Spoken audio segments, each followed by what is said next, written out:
نہ اس کا بھائی گیا، اور 1 روپیہ بھی اس سے نہیں چھینا گیا، نہ لیا گیا، نہ ضبط کیا گیا. وہ وہاں سے کسی اور ملک میں شفٹ ہو گیا.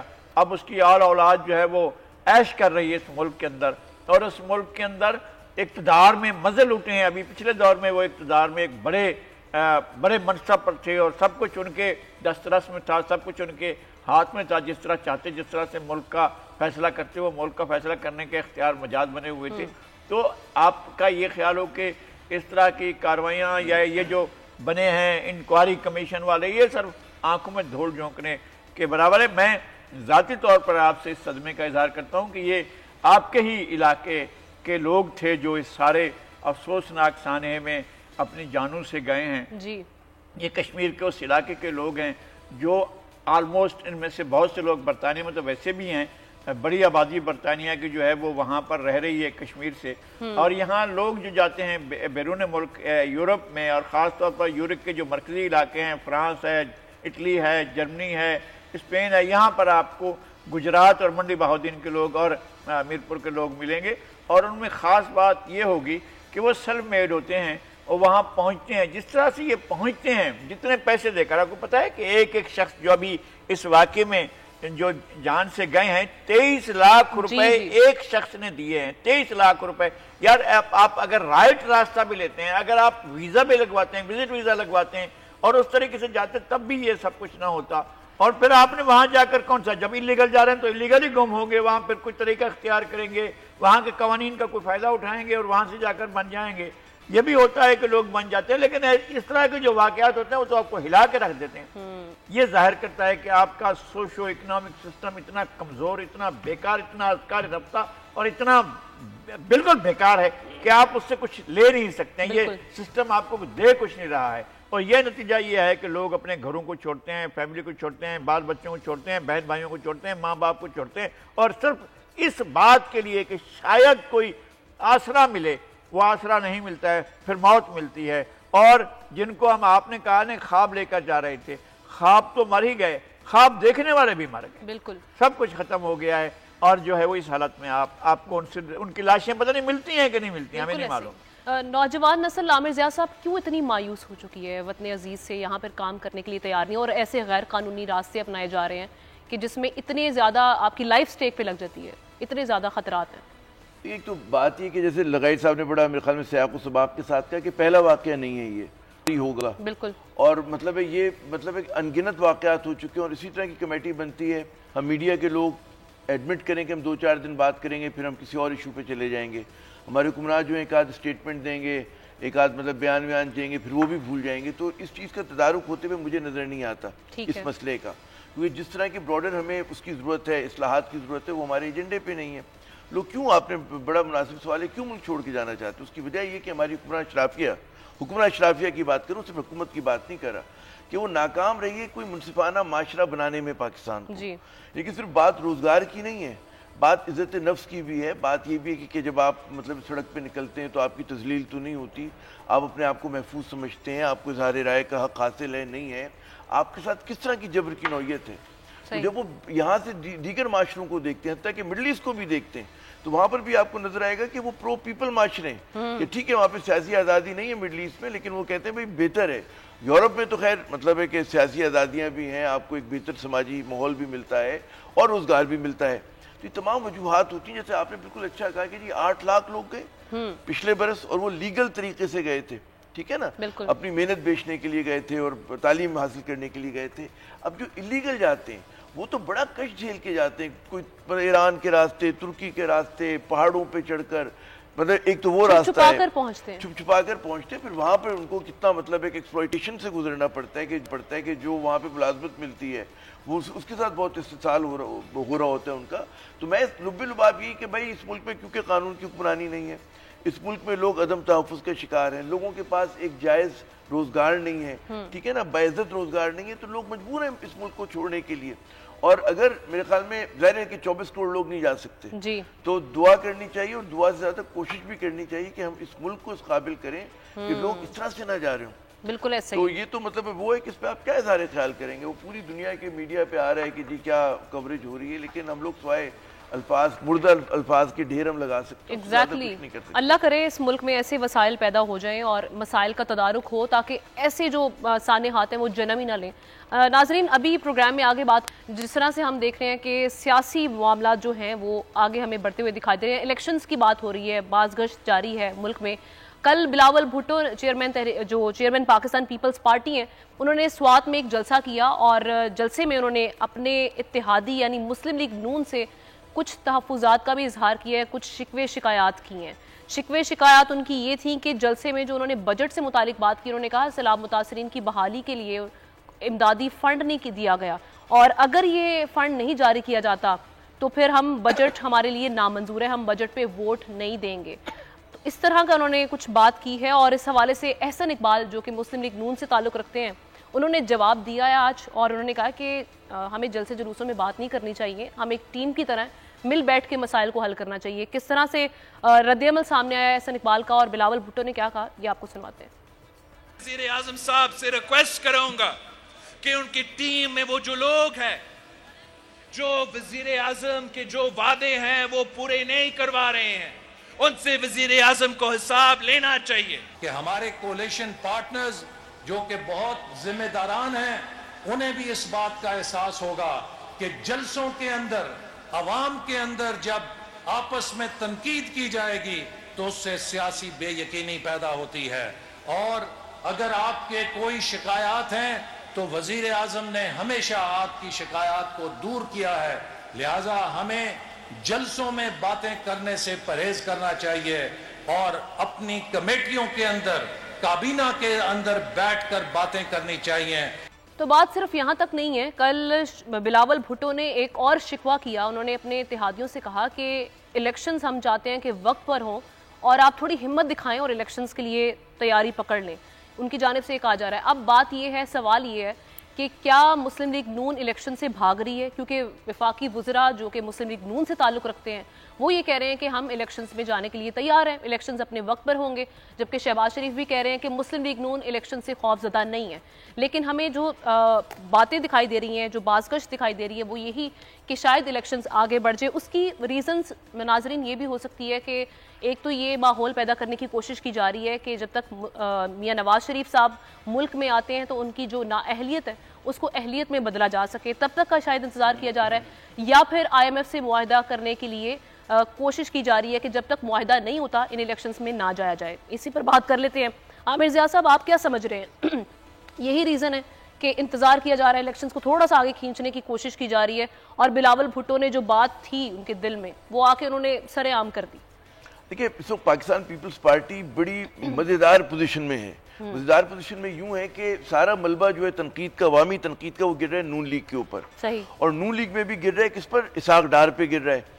اور وہ بے شک پورا خاندان اسحاق ڈار کو میں آ رہا ہوں اس پہ کہ وہ پورا خاندان ان کے تحفظ کے لیے اسحاق ڈار کے آ جائے بشمول شہباز شریف صاحب, لیکن نشانے پہ اسحاق ڈار اور آپ کے جو پسندیدہ شہباز شریف صاحب ہیں, چلے میں نے نام لے دیا تاکہ آپ کو شکوہ نہ رہے, وہ لوگ ان کے نشانے پر ہیں. اچھا, اب یہ جو آج انہوں نے جوابی غزل کہی ہے پروفیسر صاحب نے, احسن اقبال صاحب نے, ان کا شکوہ جائز ہے کہ بھئی آپ اتحادی ہیں تو آپ بیٹھ کر ہم سے کمرے میں بات کریں. جب آپ جلسے میں جاتے ہیں تو اس کا مطلب یہ کہ آپ جو ہیں مزید ان کے زخم پہ نمک چھڑک رہے ہیں. پہلے وہ بیچارے اتنے مشکل کے اندر ہیں, تو شکوہ میں سمجھتا ہوں کہ احسن اقبال کا جائز ہے. لیکن پیپلز پارٹی کیوں لحاظ کرے گی؟ پیپلز پارٹی سمجھتی ہے کہ جناب اگر یہ وہ وقت ہے, کیونکہ اب دیکھیں نا جیسے جیسے وقت گزرے گا آپ کو MQM کے بھی شکوے نظر آئیں گے, آپ کو دیگر اتحادیوں کے بھی نظر آئیں گے, کیونکہ یہ جو ساجھے کی ہنڈی ہے یہ بیچ بازار میں پھوٹے گی الیکشن سے ذرا پہلے. اس کے بعد سب لوگ اپنے اپنے اس کے لیے ہوں گے نا, اپنے کہ پیپلز پارٹی کو سیٹس لینی ہے, نون لیگ کو لینی ہے, تو یہاں پر یہ جو محبتیں آپ دیکھیے گا بہت عرصے تک برقرار نہیں رہیں گی. اور اگر اچھا پھر مگر میرے ایک سوال ہے کہ بلاول صاحب کا یہ مطالبہ تو بڑا پاپولسٹ ہے کہ جی مطلب ہے کہ اس کے سیلاب زدگان کے لیے فنڈ ہوں, لیکن فنڈ کے لیے کیا فسکل اسپیس ہے نون لیگ کے پاس؟ ایک بڑا بنیادی سوال ہے. نہیں تو شہباز شریف صاحب یہی کہہ رہے ہیں نا کہ جب تک فنڈز باہر سے بیرون ممالک سے امداد نہیں آتی ہم نہیں جاری کر سکتے بجٹ. جی میں ہاں ایگزیکٹلی, تو ظاہر ہے کہ ان کا پوری نظر باہر سے پیسے آ نہیں رہے آپ کے پاس, کیونکہ باہر کے لوگوں کو اعتماد نہیں ہے. پہلے ہمارے لوگ ریمیٹنسز دے دیا کرتے تھے, وہ یہ کرتے تھے کہ جی بہت زیادہ لوگ کہتے ہیں نا ڈونیشن دیا کرتے تھے وزیر اعظم کے فنڈ میں, اس پر تو وہاں پر بھی میرے خیال میں کوئی بالکل ایسا وہ نہیں ہے اماؤنٹ کہ جس کو یہ لوگ کوٹ کر سکیں.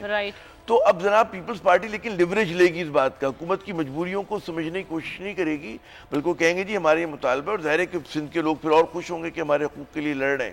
صورتحال یہ لغائی صاحب بہت ہی وہ ہے. اور میں ایک اور اگر آپ بات کرنے کی اجازت دیں کہ اس ملک کا جو ایک کہتے ہیں نا معاشی کمزوری کی سب سے جو بڑی وجہ ہے, میں معیشت پہ اگر آ جاؤں, اگر آپ کہیں جان کی مان پاؤں, تو اس کی سب سے بڑی وجہ جو ہے نا کہ ہماری سیاست میں اتنی خود غرضی ہے, ہماری سیاست میں اتنا عدم استحکام ہے کہ آپ کی معیشت ٹھیک ہو ہی نہیں سکتی. 2 فگرز آپ دیکھ لیں ابھی جو ہیں نا کہ پہلے 11 مہینے میں سال کی جو جاری فائنینشیل ایئر ہے اس میں آپ کی ایکسپورٹس 12% گری ہیں اور آپ کی ریمیٹنسز 12.8%. ٹھیک ہے نا, اگر مستحکم حکومت ہوتی ہے ہم 1.1 بلین ڈالر کے لیے ہاتھ پیر جوڑ رہے ہیں IMF کے, لیکن اگر اس کو آپ ٹرانسلیٹ کریں تو it is more than 7.1 billion dollars جو ہم لوگوں نے کم کیے گزشتہ سال کے مقابلے میں. تو اگر آپ بجائے اس کے کہ آپ اتنے ہی 7.7 ارب ڈالر جو ہیں ایکسپورٹ کر لیتے ہیں 3.5 ارب کے قریب, اور ریمیٹنسز آپ کے پاس آ جاتے, تو آپ کی اتنی بری حالت نہ ہوتی. اور اگر سونے پہ سہاگا ہوتا ہے کہ اگر آپ 10% بڑھا دیتے یہ چیز, تو آپ کے اور مزے آ رہے ہوتے. تو جناب کیونکہ ہماری اس حکومت نے اس پہ کنسنٹریٹ ہی نہیں کیا, انہوں نے مطلب کہا جی پورا زور ہے IMF کے اوپر, انہوں نے یہ نہیں کہا میں ایکسپورٹ بڑھانی ہے, انہوں نے یہ نہیں کہا ریمیٹنسز. اسحاق ڈار نے بلیک منی کی پوری ایک مارکیٹ کریٹ کر دی کہ ڈالر جو ہے آپ کو جب اتنا فرق آ گیا ڈالر کی ایک لیگل مارکیٹ کے اندر, اوپن مارکیٹ میں اور انٹر بینک میں اور بلیک مارکیٹ میں, لوگ بھیج ہی نہیں رہے. تو کیونکہ نہیں بھیج رہے اس کی وجہ سے لغائی صاحب بڑی مشکل میں ہیں. اور یہ بلاول صاحب کتنے شکوہ کریں لیکن جی اب ٹریڈ نہیں کرتے ہیں, اب ٹریڈ کرتے نہیں ہیں, آپ کی ٹریڈ ہوگی بھی نہیں, آپ کے ٹارگٹ بھی نہیں ہے, آپ پڑوسیوں کے ساتھ تو بات کرنے کو تیار نہیں ہیں. بھائی میں ہمیشہ اس بات کا وکیل رہا ہوں کہ آپ کے جو بیسک ایشوز ہیں, کشمیر ہے, واٹر ہے, ان کے اوپر کوئی کمپرومائز نہ کریں. پھر ہم اس طرف ٹریڈ بھی نہیں کر رہے ہیں, اور اتنی بڑی مارکیٹ کو ہم نے بھی چھوڑ رکھا ہے, اور اس نے بھی ظاہر ہے وہ بھی نہیں, ہمارے ساتھ کوئی ٹریڈ تو کر نہیں رہا ہے. اچھا نان کنونشنل, میں عرض کر رہا ہوں, ایک جملہ بس, یہ جو آپ کے 12% کم ہوئی ہے نا ٹریڈ, وہ پچھلے سال بھی بھارت سے تو ٹریڈ نہیں کر رہے تھے آپ مائنس بھارت کیوں نہیں ہم لوگ سوچتے, ہم نے کیوں اپنے واسطوں میں بھارت ہماری ترقی کا راستہ بھارت سے نہیں جاتا. ہم نے میں یہ عرض کرتا ہوں کہ ہماری جو بائلیٹرل ٹریڈ ہے ہمارے مغرب میں ایران ہے, ایران کے ساتھ بھی 1 ارب ڈالر کی بھی ٹریڈ نہیں ہے. اور یہاں مشرق میں ہمارے جو بڑی سرحدیں جو ملتی ہیں ہمارے ساتھ, وہ انڈیا کے ساتھ بھی 1 بلین ڈالر کی ٹریڈ بھی نہیں کرتے, بلکہ 500 ملین ڈالر کی ٹریڈ بھی نہیں کرتے ہی نہیں ہیں ٹریڈ. ہم نے افغانستان کے ساتھ اسمگلنگ ہو رہی ہے, یہاں سے ڈالر آتا ہے, یہاں چلیں میرے ساتھ, میں آپ کو یہ جو آپ کا یہ جو چرنگی ہے یہاں پر جو کئیوں بات کی, یہاں پر آپ کو ڈالے گھوم رہے ہوں گے, آپ ان ڈالوں کو چیک کریں, ان کے اندر جو نوٹ بھرے ہوں گے, ڈالر لے رہے ہوں گے اور نوٹ دے رہے ہوں گے, آپ کے پیسے ہوں گے, یہ سارا پیسہ جو ہے پھر چلا جائے گا افغانستان یا کہیں اور جا کر دیکھیں, اور آپ کو اس طرح سے ملے گا, آپ کی کرنسی, آپ کی دولت, آپ کی چینی, آپ کا آٹا, آپ کی ہر چیز جو ہے یہ افغانستان چلی جاتی ہے, اور آپ کو وہ کنونشنل ٹریڈ بھی نہیں ہوتی جس کا آپ فائدہ اٹھا سکیں, یہ ہماری ٹریڈ بھی نہیں ہوتی. لغاری صاحب ہم یہیں سے ابھی ایک چھوٹی سی بریک لینے کا کہا جا رہا ہے, بریک کے بعد آتے ہیں ناظرین.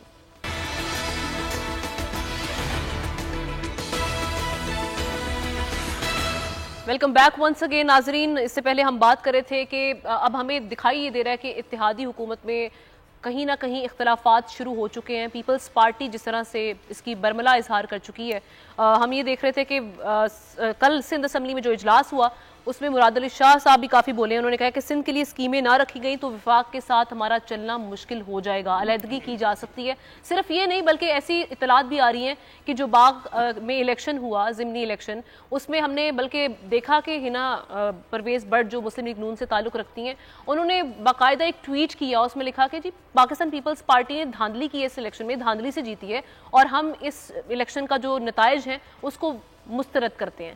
یہ بھی کہا گیا تھا. اور اس کے علاوہ ایک اور معاملہ چیئرمین PCB کا کہا جا رہا ہے کہ اس پہ بھی کافی اس وقت تضاد چل رہا ہے. یہ کہا جا رہا ہے کہ جی آپ ایک جانب ذکا اشرف ہیں جہاں پاکستان پیپلز پارٹی ان کی حمایت کر رہے ہیں, اور دوسری جانب مسلم لیگ نون یہ چاہ رہی ہے کہ نجم سیٹھی ہی چیئرمین PCB رہیں.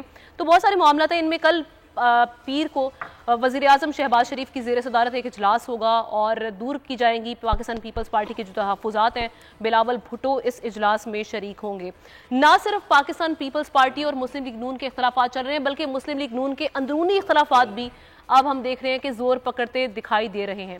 ابھی جو ایک اجلاس ہوا مسلم لیگ نون کا جس میں انتظامی عہدوں کی تقسیم ہوئی، اس میں ہم نے دیکھا کہ شریف خاندان نے ایک بار پھر جو جماعت کے انتظامی عہدے ہیں وہ اپنے ہی خاندان کو سونپ دیے، اور اس سے کافی جو ان کے سینئر مسلم لیگ نون کے اراکین ہیں، رہنما ہیں، وہ خاصا نالہ دکھائی دیے۔ شاہد خاقان عباسی جو کہ سابق وزیر اعظم بھی رہ چکے ہیں، وہ اس اجلاس کا حصہ نہیں تھے، بلکہ انہوں نے LNG کی خریداری جو آذربائیجان سے کی گئی ہے اس پر مخالفت کی اور ECC سے اپنی رکنیت سے استعفیٰ دے دیا ہے۔ اس کے علاوہ مفتاح اسماعیل سے وزیر اعظم شہباز شریف ویسے ہی نالہ ہیں، وہ کہہ رہے ہیں جی پروگرام میں بیٹھ کے معاشی پالیسیاں اور ڈار صاحب کو کیوں تنقید کی جا رہی ہے، اس پر اگر آپ چاہتے ہیں تو آپ پارٹی چھوڑ کر جا سکتے ہیں، بلکہ شو کاز کی خبریں بھی آ رہی ہیں کہ ان کو دے دیا جائے گا۔ تو بہت سارے ایسے معاملات ہمارے سامنے آ رہے ہیں۔ عامر ضیاء صاحب کیا سمجھتے ہیں آپ کہ مسلم لیگ نون انتخابات سے پہلے ایک ایسی پوزیشن برقرار رکھ پائے گی جس میں مسلم لیگ نون کے اپنے ہی جو اراکین ہیں وہ انٹیکٹ رہیں گے؟ اچھا، بڑا تفصیلی موضوع ہے، لیکن جو آپ نے نون لیگ کے داخلی تضادات کی بات کی میں اس کو فوکس کرتا ہوں، اور جو آپ نے بڑا ایک پنچ لائن دی نا کہ سارے جو عہدے ہیں وہ کہتے ہیں نا کہ یا تو خاندان میں ہوں گے یا ان کے جو ہم نوا ہیں ان کے ساتھ ہوں گے۔ اب آپ دیکھیے کہ پری پارٹیشن ڈیز میں یہ بنتی ہے کانگریس جو ہے غالباً 1885 میں، اس وقت سے لے کر اب تک جو ہے 60 سے زیادہ پریزیڈنٹس آئے، اور پارٹیشن سے پہلے اگر آپ دیکھیں ہر سال انتخابات ہوتے تھے، مطلب موتی لال نہرو، جواہر لال نہرو، یہ سب ایک ایک 2 سال، ابوالکلام آزاد، سارے لوگ، گاندھی، سب لوگ صدور بنے اس کے نا۔ اسی طرح مسلم لیگ کو لیں، اصل والی مسلم لیگ کی بات میں کروں جو 1906 میں بنی تھی، ہر سال انتخابات ہوتے تھے، حضرت موہانی، علامہ اقبال، قائد اعظم، یہ سب اس کے صدر بنے، آپ پرنس کریم آغا خان، تو آپ نام لیتے چلے جائیں کیونکہ ان میں جمہوری کلچر تھا۔ قائد اعظم کو کسی نے کہا کہ جی آپ تاحیات جو ہیں پارٹی کے پریزیڈنٹ بن جائے، تو انہوں نے ڈانٹ دیا تھا اس بات پہ، انہوں نے کہا نہیں، انتخابات ہوں گے، ڈیموکریٹک پارٹی، الیکشن ہوا کریں گے۔ ہمارے یہاں جو ہے تاحیات چیئرمین بے نظیر صاحبہ کو بنایا گیا، پیپلز پارٹی کو اگر آپ دیکھیں تو اس میں ذوالفقار علی بھٹو، پھر ان کی بیگم، موروثی سیاست، پھر ان کی، ٹھیک ہے نا، آج بھی چل رہا ہے بالکل ایسے ہی۔ یہی حال جو ہے وہ آپ نون لیگ کا دیکھیں، نون لیگ میں اس وقت جو ہے وہ صدر نہیں ہوتا ان کے خاندان کا جب مشکل میں یہ خاندان ہوتا ہے، یعنی کہ جاوید ہاشمی کو تب بنایا جب نواز شریف صاحب سعودی عرب چلے گئے تھے، مطلب ڈیل کر کے، معافی نامہ مانگ کے وہ چلے گئے تھے لکھ کر، اس کے بعد پھر تھوڑی دنوں کے لیے باری ان کی بھی آئی، چودھری نثار صاحب کی بھی باری آئی، ٹھیک ہے نا، پھر ان کو جاوید صاحب کو بنایا گیا۔ تو آپ یہ دیکھیں اس کے علاوہ جو ہے پھر اپنے خاندان سے باہر نہیں جا سکتا، ایک بار نہیں گیا ہے، اور یہ جو ہے اتنا غیر جمہوری رویہ ہے جس کی وجہ سے آپ دیکھیں کہ جو بڑے اچھے لوگ ہیں، شاہد خاقان عباسی کامیاب ترین وزیر اعظم تھے نون لیگ کے، وہ بڑا مطلب ہے کیبنٹ میٹنگ کیا کرتے تھے، وہ بڑا اچھا ڈیسیشن میکنگ کیا کرتے تھے، ان کی تعریف سب لوگ کرتے تھے۔ اس زمانے میں جنرل باجوہ صاحب نے ایک بریفنگ دی، اور آف دا ریکارڈ نہیں اس لیے میں بتا رہا ہوں، انہوں نے بہت تعریف کی کہ جی مفتاح اور شاہد خاقان جو ہے یہ بہترین وزیر اعظم اور وزیر خزانہ ہے، بڑا اچھا کمبینیشن ہے، ٹھیک ہے نا۔ اور واقعی کیونکہ وہ کچن کیبنٹ نہیں چلایا کرتے تھے، ان لائک نواز شریف جو صرف اپنے خاندان والے 4 لوگ سمجھی کو بٹھا لیا، بھتیجے بھانجے بھائی کو بٹھایا اور فیصلہ کرنا ہے۔ تو ہمارے یہاں یہ اتنی بڑی بدقسمتی ہے کہ جمہوریت کے نام پہ جو موروثیت ہم پہ کہتے ہیں مسلط کر دی گئی ہے۔ ایک سومنات کا مندر توڑا تھا محمود غزنوی نے، تو ہمارے اوپر بھی کہ سومنات کا بت ہی ہے، سومنات کا بت ہی ہے، یہ موروثی سیاست جو ہے اس کو بھی توڑنا پڑے گا۔ کون یہ بت توڑے گا؟ لغاری صاحب کی میرے خیال میں سربراہی میں ہم سب ان کے پیچھے کہ جناب توڑے آپ اس بت کو، اس کی الیکشن کرائے۔ آخری جملہ، کیا وجہ ہے بھائی شاہد خاقان صدر کیوں نہیں ہو سکتا؟ یہ جو ہے ناصر حسین شاہ پیپلز پارٹی کے کیوں نہیں چیئرمین ہو سکتے؟ مراد علی شاہ کیوں نہیں چیئرمین ہو سکتے؟ بھائی نکلے، بلاول رہے، اگلے 2 سال بعد پھر آپ آ جائیں، کوئی حرج نہیں ہے اس چیز کے اندر، بالکل ڈیموکریٹک کلچر مضبوط ہوگا آپ کا۔ جی لگائی صاحب، ایک تو اتنا زیادہ سوالات بنا کر اور سامنے مجھے ایک لائن راستے سارے بند کر کے یہاں آ کر کہتے ہیں اب آگے بڑھو۔ نہیں، میں کہتا ہوں ہم لیتے ہیں بات یورپ سے بھی اور امریکہ سے بھی ہم سیکھتے ہیں، وہاں پر 3 صدیوں تک خاندان چلے۔ یہ چرچل جو تھے نا، ان کے دادا کے پردادا جو تھے وہ بھی سیاست میں تھے اور لارڈ چرچل تھے، اور پھر اس کے بعد یہ آئے، یہ چرچل وزیر اعظم بنے 2 صدیوں کے بعد، یعنی ایک صدی پوری اس کے بعد جو ہے یہ جا کر بنے۔ اور یہ جو انہوں نے مثال دی ہے نہرو خاندان کی، ایک ہی وقت میں باپ جو ہے وہ صدر تھے کانگریس کے اور بیٹا جو سیکریٹری جنرل تھے، ایک ہی وقت میں تھے، دونوں کے دونوں، موتی لال صدر تھے اور جواہر لال جو ہیں وہ سیکریٹری جنرل تھے۔ الیکشن بھی ہوا، ان کو بھی الیکشن کرانے چاہیے، میرے خیال میں الیکشن ہوئے ہیں، اگر کوئی مقابلے میں نہیں آتے تو بلا مقابلہ ہوئے نا، بلا مقابلہ ہوئے، کسی نے جرت نہیں کی سامنے۔ اور دوسری بات یہ ہے کہ نہیں، میں سمجھتا ہوں کہ خاندان کی اتنی بڑی وہ نہیں ہونی چاہیے، لوگوں کو ایک جمہوری رویہ اختیار کرنا چاہیے۔ جو غیر جمہوری افراد، گروہ، ادارے ہیں وہ اپنی کاشتکاری کرتے ہیں اور ظاہر ہے کہ وہ 2 دن میں سب کو نکال کر پھینک دیں گے. اور یہ انگریزوں کے دور میں بھی ایسا ہوتا تھا کہ انگریز چاہتے تھے کہ کانگریس کا صدر اس کو بننا چاہیے یا مسلم لیگ کے صدر اس کو بننا چاہیے اور فلاں کو ہونا چاہیے. اس طرح کا معاملہ ہمارے یہاں بھی اس طرح چلتا رہتا ہے. لیکن میں یہ بھی نہیں چاہتا ہوں، یہ صحیح کہہ رہے ہیں کہ اگر آپ خاندان میں رکھیں گے ہر چیز کو تو پھر آگے بڑھے گا نہیں. سوسائٹی، ہماری سوسائٹی انہیرنٹ کرتی ہے اس کو مغل امپائرز کو اور غزنویوں سے، غوریوں سے اور تغلق سے اور ان سے سب سے ہوتے ہوئے اور ہم غلامان سے چلتے ہوئے اور خلجیوں سے ہوتے ہوئے ہم یہاں پہنچے ہیں، مغلوں سے ہوتے ہوئے ہم یہاں پہنچے ہیں. اور ہمارے یہاں جو ہے وہ شریف خاندان پہ راجواڑہ بنا دیا ہم نے پاکستان. لیکن سر میں ایک نقطے سے میں چاہوں گی کہ میں اپنا بھی اس پہ ٹیک دے دوں. جس طرح سے آپ ابھی بات کر رہے ہیں یورپ کی، اور اگر آپ برطانیہ کی بات کر رہے ہیں، سعودی عرب کی، انہوں نے جو ان کی خاندانی سیاست چلی ہے، انہوں نے پراپر ایک ٹریننگ دی ہوتی ہے. یہاں پر آپ مریم نواز کی جدوجہد اٹھا کر دیکھ لیں، ان کی پارٹی کے لیے کیا جدوجہد ہے. یا اگر جو میرے خیال میں جو میرٹ پر جنہوں نے جدوجہد کی، جن کی سیاسی ایک رہی ہے تربیت. ہماری کچھ فکری مغالطے ہیں، وہ کہتے ہیں جی بش خاندان ہے، بش خاندان باپ بھی بنا، بھائی بھی ہے، بیٹا بھی بن گیا نا صدر. لیکن وہ یہ نہیں ہوتا کہ ریپبلکن پارٹی ان کی میراث ہو. وہ ٹھیک ہے، وہ دوبارہ پارٹی باپ لڑا الیکشن، اس کے بعد بیٹے نے اپنی جدوجہد کی اور وہ جیت گیا الیکشن. الگ الگ ہے. وسٹن چرچل کا بھی یہی ہوا تھا. یہ نہیں ہوا تھا کہ وہ کنزرویٹو پارٹی اس کی ہو گئی تھی، وہ تو خیر پارٹیاں بڑی بدلی ہیں نا اس نے، کبھی لیبر میں ہوتا تھا، کبھی کنزرویٹو پارٹی میں چرچل صاحب ہوا کرتے تھے. تو ان کے باپ دادا الگ سیاست کرتے تھے، وہ الگ سیاست کرتا تھا. لیکن یہ نہیں ہو رہا تھا کہ اس کو یہ ہوا کہ جی خط نکلا اور بھائی اب آپ جو ہیں پارٹی کے چیئرمین ہو گئے، تاحیات ہو گئے. اس کے بعد وہ، لیکن آپ نے دیکھا چرچل ہارا پھر الیکشن، کنزرویٹو پارٹی سے نکال دیا گیا. اچھا یہاں پر آپ دیکھیں اندرا گاندھی نے ایک کام کیا تھا. نہرو نے کیا کیا کہ نہرو نے جب وہ وزیر اعظم تھے نہرو صاحب، تو انہوں نے کہا کہ میں پارٹی کے صدر نہیں بنوں گا، اور یہی کیا انہوں نے. اندرا گاندھی نے دونوں عہدے اپنے پاس رکھے اور ان کے پیریڈ سے آپ دیکھیں کہ نہرو میں وہ ڈائنسٹی چلی جس کی وجہ سے کانگریس نے سفر کیا. بی جے پی کیوں زیادہ وائبرنٹ پارٹی ہے؟ کیونکہ اس میں موروثی سیاست نہیں ہے. عام آدمی پارٹی انڈیا میں کیوں وائبرنٹ ہے؟ کہ بھائی موروثی سیاست نہیں. ایک آدمی اٹھتا ہے زمین سے، مڈل کلاس کا، لوور مڈل کلاس کا، وہ چلا رہے ہیں. تو ہم لوگ جب تک، اچھا ہم جیسے لوگ جب تک اٹھائیں گے نہیں نا یہ معاملہ، پھر بات بنے گی نہیں ہے. تو ہم تسلیم کر لیں، ہمیں کاشتکاری بند کی یار، گملوں میں اگانا سیاستدانوں کو بند کریں. میں آپ کے ساتھ کھڑا ہوں گا.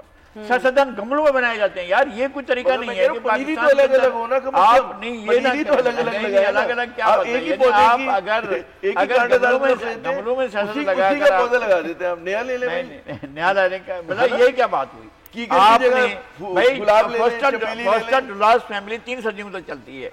18ویں صدی میں، 19ویں صدی میں، 20ویں صدی میں چلتی ہے امریکہ کے اندر جو ہے اس کی فوسٹر ڈولاس کی فیملی، اور وہ چلتے رہتے ہیں.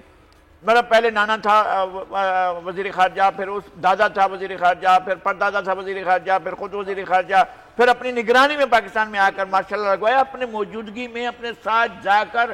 اور پہلا مارشل لا پاکستان کا لگایا جان فوسٹر ڈولاس اور ایلن فوسٹر ڈولاس، دونوں بھائی، ایک وزیر خارجہ تھا، ایک CIA کا سربراہ تھا. دونوں کے دونوں آئے اور آ کر انہوں نے مارشل لا لگوایا اور خود نگرانی کی. اسکندر مرزا سے خود صدر دستخط کروائے استعفے پر، اور پھر ایوب خان کے حوالے کر کے ملک جو ہے وہ چل دیے. اور پھر یہ سلسلہ جو ہے یہ تو چل رہا ہے نا دنیا کے اندر. ٹونی بین تھا، ٹونی بین کا باپ جو ولیم بین تھا وہ تھا وزیر ہند جب آپ نے گولمیز کانفرنس کی، پھر وہ بنا 10 سال کے لیے وزیر اعظم اور 50 سال ممبر پارلیمنٹ رہا. پھر اس کا بیٹا جو ہیلری کلنٹن ٹونی بلیئر کی حکومت میں. بڑا فرق یہ ہے کہ ان کو ہر بار ان کے نئے بچے کو نیا سفر شروع کرنا پڑتا ہے. یہ نہیں ہوتا وہ پورے پروسیس سے گزرتے ہیں، وہ ٹریننگ سے گزرتے ہیں. گمان ہے آپ کا، گمان ہے آپ کا نہیں. مطلب یہ ہے کہ پولیٹیکل ہیرارکی چل رہی ہوتی ہے اور اس کے ساتھ ہی چیزیں چل رہی ہوتی ہیں. ایسا نہیں ہے کہ جناب وہ اجنبی باہر سے آ کر اجنبیوں کی طرح آ کر پیچھے سب میں بیٹھ جاتے ہیں. مفتاح اسماعیل کو پارٹی سے نکال دینا چاہیے اور شاہد خاقان عباسی کو نکال دینا چاہیے پارٹی میں. ایسے لوگوں کو جو پارٹی میں بیٹھ کر بات کرنے کے بجائے جا کر میرے مجمع میں جا کر بات کرتے ہیں تو انہیں پارٹی میں ہونا ہی نہیں چاہیے. اگر پارٹی میں اس کا سربراہ ہوں تو اب تک نکال چکا ہوتا ہے. نہیں ہونا چاہیے اس کو پارٹی. اچھا ان بیچاروں نے کیوں بات کرنا؟ یہ سوال آپ نے اٹھا رہے کہ وہ کیوں مجبور ہوئے پارٹی سے باہر بات کرنے کے لیے. اس کی وجہ یہ ہے کہ پارٹی میں سنوائی نہیں ہے. گملہ لگانے کی بات ہے، پھر اس کو گملہ بنایا جا رہا ہوگا. سر چلیں ایک اور چیز دیکھ لینا. یہ جو ابھی جس اجلاس میں انتظامی عہدے جس میں بانٹے گئے ہیں اس میں تو حمزہ شہباز بھی نہیں حصہ بنے اس کا. تو نہیں بنے حمزہ شہباز بھی ناراض تھے. تو ہوا کریں ناراض, جس کو بھی ناراض ہونا ہے گھر میں جا کر بیٹھے اور جا کر رہے. جمہوریت کی کیا بات, جمہوریت میں تو سنا جاتا ہے نا اختلافات کو. ٹھیک ہے, وہ گھر کے معاملات بھی اگر اجلاسوں میں بیٹھ کر طے کرتے ہیں تو طے کریں, ہمیں اس سے کیا کرنا ہے بھائی. تو سر پھر وہ پیپلز پارٹی والی بات پھر احسن اقبال صاحب کی بالکل ٹھیک ہے کہ آپ مجمع میں کھڑے ہو کر نہ کریں, کیونکہ آپ تو ہمارے ساتھ پارٹی کے اختلافات کو تو پہلے اپنے ہاؤس میں وہ کرنا چاہیے, آپ جا کر مجمع میں بات کریں. یہ تو کوئی بات ہی نہ ہوئی. چلیں ایک اچھی بات ہے پاکستان میں, مثبت بات یہ ہے کہ چلیں اب لوگ کم از کم موروثی سیاست پہ بات تو کر رہے ہیں نا. جی جی ہے نا, یہ تو اس کی تو اجازت دیں گے نا, آپ ہمیں کم از کم تڑپنے پھڑکنے کی تو اجازت دیں نا, مطلب مرنے سے پہلے مطلب گلا گھوٹ رہے ہمارا تو بھائی کچھ تو کرنے دیں نا. مفتہ صاحب نے بڑی اچھی بات کی. مفتہ صاحب نے کہا کہ یار جو وہاں پہ رولنگ ایلیٹ ہے امریکہ میں ہر 2-3 دہائیوں کے بعد بدل جاتے ہیں وہاں پر, کیونکہ ایک کہتے ہیں نا سوشل موبلٹی کا تصور ہے. تو راک فیلر اگر کبھی سیٹ ہوا کرتا ہے تو پھر اب آج دیکھیں بالکل نئے چہرے خاندان جو ہیں وہ وہاں پر دولت کو کنٹرول کر رہے ہیں. یہ اور جو اس کے پاس دولت ہوتی ہے اس کے پاس پولیٹیکل پاور بھی ہوتی ہے, ٹھیک ہے نا. تو امریکہ میں ٹرانزیشن آ رہا ہے, آفٹر ایوری 30-40 ایئرز نئے خاندان آ جاتے ہیں, کاروبار میں بھی وہ کیپٹلسٹ سسٹم ہے اور اس کی بدترین شکل ہے. ہمارے یہاں بدترین شکل ہے اس کی, اور خاندان وہی داؤد, وہی آدم جی, وہی مطلب وہی پرانے چلے جا رہے ہیں. بالکل ہماری تو کوئی تبدیلی نہیں ہو رہی. اچھا لیکن عامر زیاد صاحب ایک کریڈٹ پاکستان پیپلز پارٹی کو دینا بنتا ہے. بہت سارے بنتے ہیں, وہاں پر ایک دے رہی ہیں, وہاں پر اختلاف رائے کو کم از کم سنا جاتا ہے. جیسے ان پہ مفتاح اسماعیل کو اب شو کاز نوٹس جاری کرنے کا مسلم لیگ نون نے فیصلہ کر لیا ہے, شاہد خاقان عباسی کو بالکل سائڈ پہ کر دیا. لیکن یہاں پر ہم نے دیکھا کہ لطیف کھوسا صاحب اور اعتزاز احسن صاحب ایسی وائسز ہیں جو ان کا اپنا سٹانس ہے وہ سامنے رکھتے ہیں, لیکن پیپلز پارٹی نے مجھے نہیں لگتا کہ ابھی تک ان کے خلاف کوئی ایکشن اس طرح سے لیا. ناراض تو ہے لطیف کھوسا, جو میری اطلاعات ہیں جی لطیف کھوسا صاحب سے ناراض ہے ان کی پارٹی, اور ان کو یہ بتائیں گے زیادہ اچھا ان کو. نہیں وہ ابھی تک میرے خیال میں ان کے پاس کوئی عہدہ نہیں ہے, عہدے سے ہٹا دیا گیا, پارٹی کا عہدہ نہیں تھا. ایک زمانے میں سیکرٹری جنرل ہوا کرتے تھے, وہ اسی وقت ہی, ابھی تک کوئی جھگڑا نہیں ہوا تھا. وہ تو یا یہ انہوں نے اپنا مصطفیٰ نواز صاحب کو ہٹایا, کیا تھا مصطفیٰ نواز کھوکھر کو بھی ہٹایا گیا. مصطفیٰ نواز کھوکھر نے بھی پارٹی ڈسپلن کی خلاف ورزی کی تھی. کوئی بھی کرے گا پارٹی ڈسپلن کی خلاف ورزی تو اس کے خلاف کارروائی ہوگی. اور اعتزاز احسن صاحب ابھی پارٹی میں بنا خاندان مینشن کیے میں ایک واقعہ بتاتا ہوں کہ کہتے ہیں نا نوجوان یا نوجوان ایک بیٹھے ہوئے ہیں, ٹھیک ہے نا, ان کے سامنے کسی صوبے کے وزیر اعلیٰ آتے ہیں تو اس وقت تک بیٹھ نہیں سکتے جب تک ان کو اجازت نہیں مل جاتی. یہ یہاں پر یہ عجیب و غریب ہے کہ آپ کے مطلب ہے کہ بڑی عمر کے مطلب لوگ ہیں اور وہ ہاتھ باندھے کھڑے ہیں بالکل نوجوانوں کے. مریم صاحب بھی بہت نوجوان ہیں اور بلاول صاحب بھی بہت نوجوان ہیں, تو ان کے پیچھے ہاتھ باندھے کھڑے ہیں. یہ تو ٹھیک نہیں ہے, اور یہ واقعی اور لوگوں کو عزت دی جانی چاہیے. جملہ یاد آ گیا, سائیں تو سائیں, سائیں کا بیٹا بھی سائیں کی, سائیں تو سائیں, سائیں کی اولاد بھی آگے سائیں. لیکن ان کو بھی عزت دی جانی چاہیے. اور پھر بھی آپ دیکھیں کہ لوور کلاسز کے لوگ پھر بھی کسی نہ کسی حد تک پیپلز پارٹی میں آپ کو نظر آئیں گے. انور لالڈنگ اگلے دن یہاں پر ملنے کے لیے آتے ہیں تو اس پر ہونڈا 50 پر بیٹھ کر آتے ہیں, یعنی یہاں پر ہم سے اگر ملنے کے لیے آتے ہیں تو ان کے لیے وہ اپنی کوئی گاڑی نہیں ہے, وہ نہیں اس طرح سے آتے ہیں.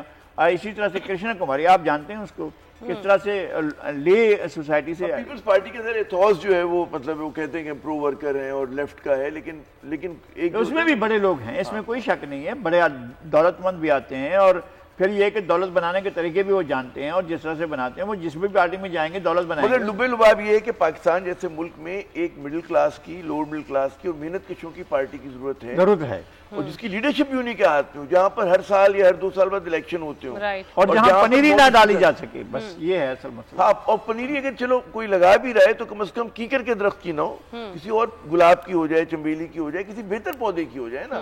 آپ انہی لوگوں کی پنیری لگا رہے ہو حکمران اشرافیہ میں سے لے کے کہ جو کہتے ہیں نا ٹرائیڈ ٹیسٹڈ اینڈ فیلڈ ہیں, جنہوں نے اس ملک کا بیڑا غرق کیا ہے. یہ جو ابھی ہم شروع میں بات کر رہے تھے نا کہ ہمارے بچے کیوں انلیگلی باہر جاتے ہیں, وجہ کیا ہے؟ ہماری حکمران اشرافیہ کی مجموعی ناکامی ہے. اس میں خاندان کی میں بات نہیں کر رہا, 75 سالوں سے جو ہم لوگ کر رہے ہیں. آپ دیکھیں بجائے واحد بدقسمت ملک ہے جہاں پر چیزیں بہتر ہونے کی جگہ خراب ہو رہی ہیں. اچھا خراب کس طرح ہو رہی ہیں؟ ابھی اٹھائے نا فگر اٹھائیں, پر کیپٹا انکم آپ کا 1766 تھا ایک سال پہلے, اس سال 1568 ہو گیا. یعنی کہ کیا مطلب ہوا اس کا کہ آپ کی قوت خرید کم ہو گئی. آپ کے یہاں پہلے لوگ یاد کرتے تھے جی کراچی کی سڑکیں دھلتی تھی, کراچی صاف ستھرا ہوتا تھا, کراچی انحطاط ہو گیا. رول آف لا ہوتا تھا, بالکل نہیں رہا. پہلے جو چیزیں پھر بھی کچھ ایک انسٹیٹیوشن ہمارے کام کر رہے تھے, پی آئی اے کے ادارہ چلتا تھا, اب ریڈ میں ہے, پاکستان اسٹیل ڈیلیور کرتا تھا, ختم ہو گیا. ریلویز میں ہم سفر کرتے تھے، اب بھی لوگ کرتے ہیں، لیکن زبوں حالی کا شکار ہے. تو واحد ہر چیز ہمارا بد سے بدتر ہو رہی ہے. کیوں؟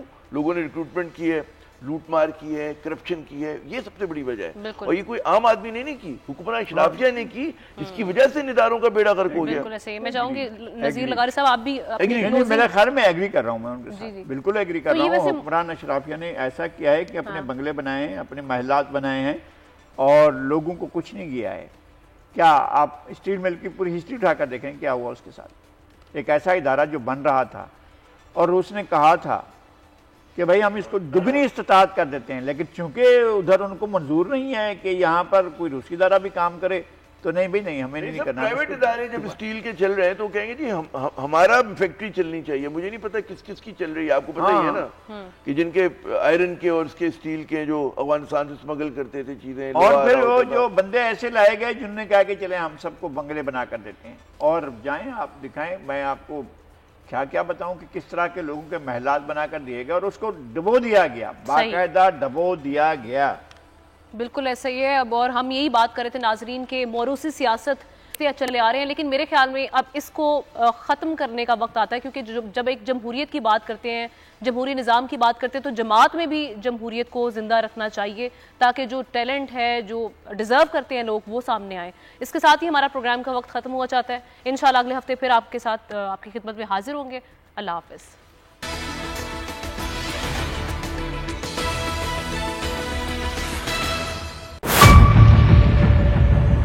میئر کراچی کے انتخاب کی جنگ، بول نے پھر چھوڑ دیا سب کو پیچھے.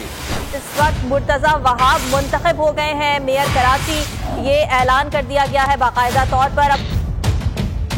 صحافتی روایت رکھی برقرار، بول نے دکھائی سب سے بڑی ٹرانسمیشن. اور یہ ایکسپیکٹڈ تھا. میں نے آپ کو کہا کہ نمبر گیم میں جماعت اسلامی کے پاس نمبر پورے نہیں ہے. لمحہ بلمحہ کی صورتحال سے کیا باخبر عوام کو. رینجرز کے اہلکار اور پولیس کے اہلکار ہیں وہ ہائی الرٹ ہیں اور وہ اس بات کی کوشش کر رہے ہیں کہ اب کوئی ناخوشگوار واقعہ جو ہے وہ رونما نہ ہو سکے. کیونکہ بول ہے سب سے پہلے سب سے آگے. سبسکرائب کریں اور بیل دبائیں تاکہ کوئی خبر رہ نہ جائے.